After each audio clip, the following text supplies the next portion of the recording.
that are happening, and all things that may or may not need our attention, but definitely need us to know about them. Hence, they are current. The presidency said, and I'm going to be very clear about this. The presidency said yesterday, it will not be stopping a super yacht owned by Russian tycoon Alexei Mordashov from docking in Cape Town on Thursday. Cape Town Mayor Jordan Hill-Lewis had written to the International Relations Minister Naledi Pandor about his intention to block the ship. The mayor also stated he does not want Mordashov to be allowed entry to South Africa. An enabler of Vladimir Putin's illegal war against the Ukraine and who is on his way to Cape Town in his 9 billion rand luxury yacht, I have asked the minister to block his entry to the country and to block the vessel from docking at one of our ports. Hill-Lewis said South Africa has a moral duty to do what it can to protest against an unjust war. The international community has recognized Russia's invasion of Ukraine and its annexation of 4 areas of Ukrainian territory as illegal. Clear evidence exists for war crimes and crimes against humanity.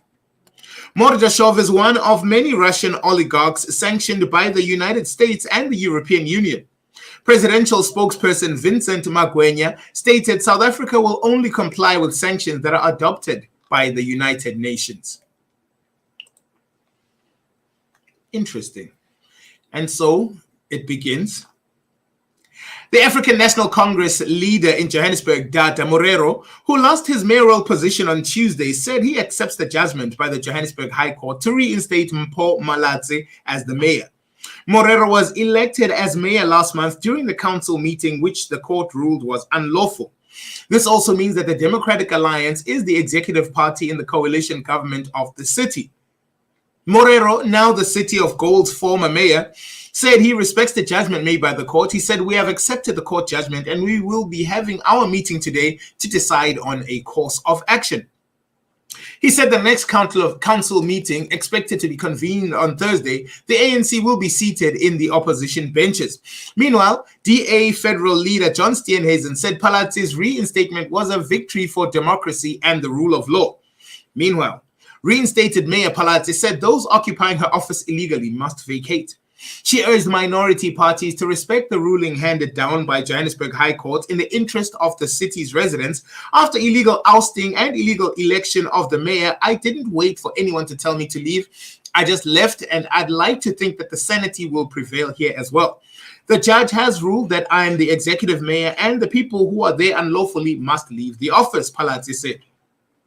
Palatsi said she would be meeting with members of her mayoral committee on a way forward. I will be reaffirming the MMCs who will be returning with me, and we'll be having an engagement at a coalition level on what the executive looks like, and we will be holding a mayoral committee to ensure that we get the city back, she also restated. She's back, and she's back with a bang. The legal system does work in certain instances to make sure that things are brought to a level playing field, and in such an instance, it seems like it did work.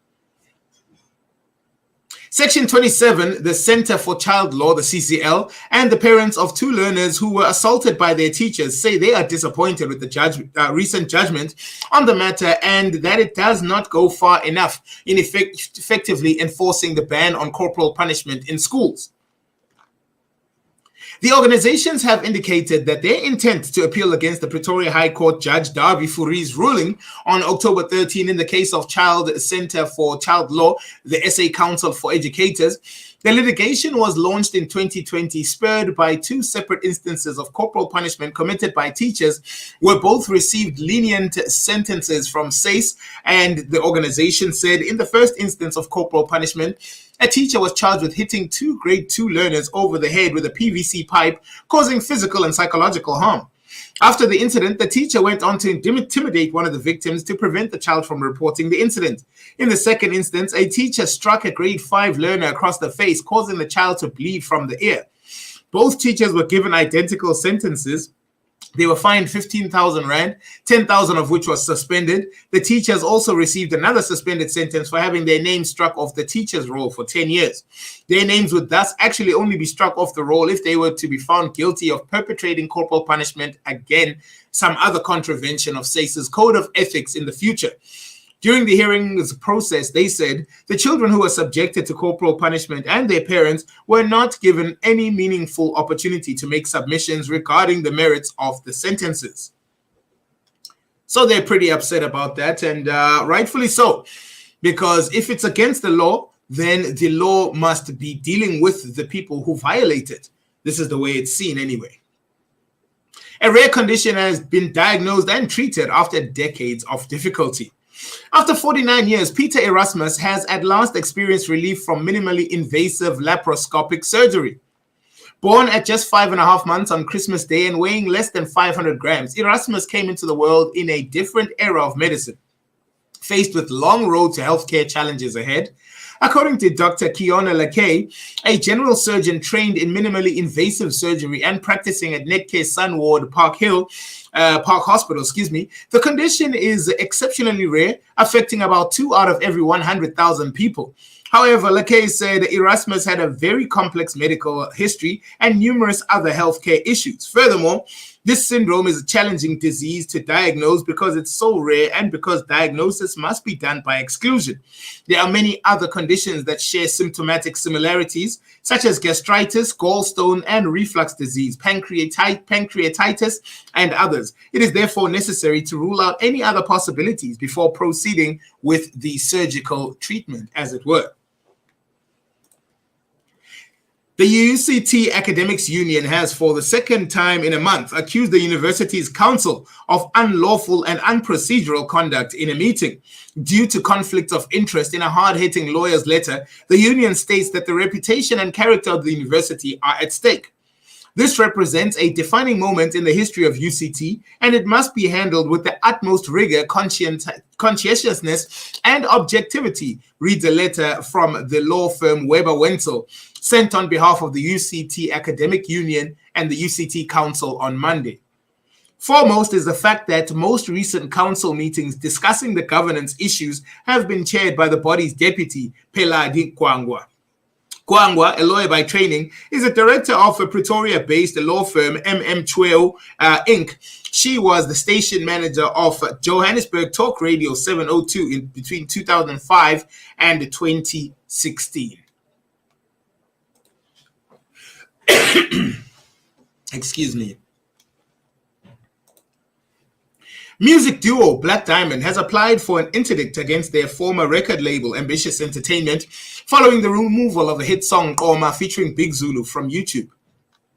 According to one of the publications, the singers, whose real names are Ndumiso Ndu Browns Mdletshe and Isphelele Danya Devs Dunya, filed the court papers at the South Gauteng High Court in Johannesburg on Thursday, 20th of October, as the record label is also threatening to delete their YouTube channel account.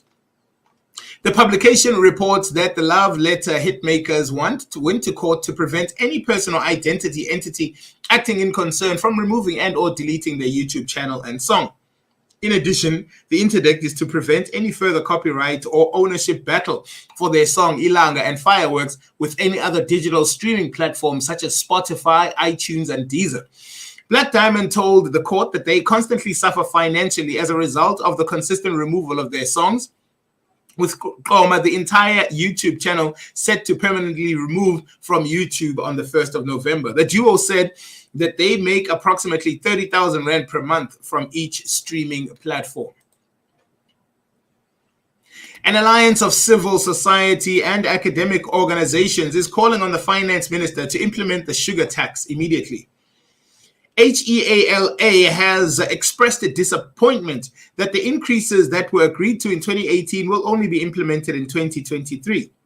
HEALA says that the decision to postpone the health promotion levy was the result of the sugar industry's interference in the lobby. A hermit dubbed by media as the world's dirtiest man has died at the age of 94, just months after having his first wash in decades. According to the BBC, Amu Haji had refused to use soap and water for more than 50 years, fearing it would make him sick. The Iranian, who lived in the southern province of Fars, had avoided previous attempts by villagers to get him clean. But local media says Amu Haji finally succumbed to the pressure and washed a few months ago. According to Iran's IRNA news agency, he became ill shortly afterwards and died this Sunday. In a previous interview given to the Tehran Times in 2014, he revealed his favorite meal was porcupine and that he lived between a hole in the ground and a brick shack built by the concerned neighbors in the village of Dejga. He told the outlet at the time his unusual choices were down to emotional setbacks when he was younger. Years of not bathing had left his skin covered in soot and pus. And IRNA said while his diet had consisted of rotten meat and unsanitary water drunk from an old oil can, he was also fond of smoking, being pictured on at least one occasion puffing on more than one cigarette at once. Attempts to bathe him or offer him clean water to drink made him sad, the news agency said. I guess water and soap are not for everybody after all. Ne? Enoch Godongwana's action plan for Eskom's debt is among the top things expected to be in this week's medium-term budget policy statement. Godongwana will deliver the budget on Wednesday at a time when South African economy is in a precarious state. South Africa battles record unemployment, the rising cost of living, compounded by the rampant power outages, which have seen multiple rounds of load shedding in recent weeks. Godongwana could announce the government's plan to take on Eskom's 400 billion debt into its own balance sheet as a way of providing relief for the ailing power utility. But Investec's chief economist, Annabel Bishop, said that would not go without consequence. It would not really change our credit rating. What the effect would really be is that we would find ourselves in a situation that would become enticing to other SOEs to look for a similar relief measure. If government takes on Eskom's debt, that would add to the country's already ballooning bill. Godongwana is also expected to address on Wednesday. The Congress of South African Trade Unions is among those calling for the debt relief package for the power utility, saying that South African economy cannot recover without reliable and affordable electricity.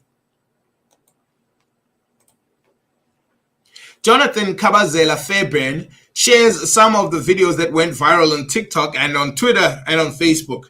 In the tweet, the man asked his brother to cook a Sunday dish and only to be met with a plate that was not pleasant for digestion. He further mentions that I don't fit Ekaya anymore. It's time to move out, literally meaning that he wants to move out of home because of his brother's cooking. Alright, guys. If it's so hectic. Anyway, finally and further afield in our beautiful continent of Africa, the former president of Niger, Muhammadu Issoufou, has warned of dire consequences that befell the Sahel, a region plagued by acute insurgency. Issoufou further said that the war in the Sahel had been neglected by the world and instead more attention given to Ukraine, terming it a double standard. It shocks Africans to see billions of dollars raining down on Ukraine while eyes are diverted from the situation in Sahel.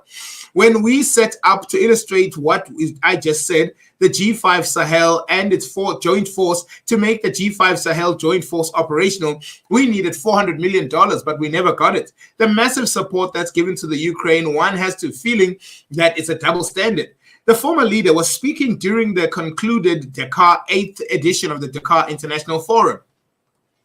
The forum leader further said he held the international community responsible for the situation in the Sahel following their military intervention in Libya. The war's impact has been felt strongly in Africa, where food prices soared as imports, notably of cereals and fertilizers, were restricted.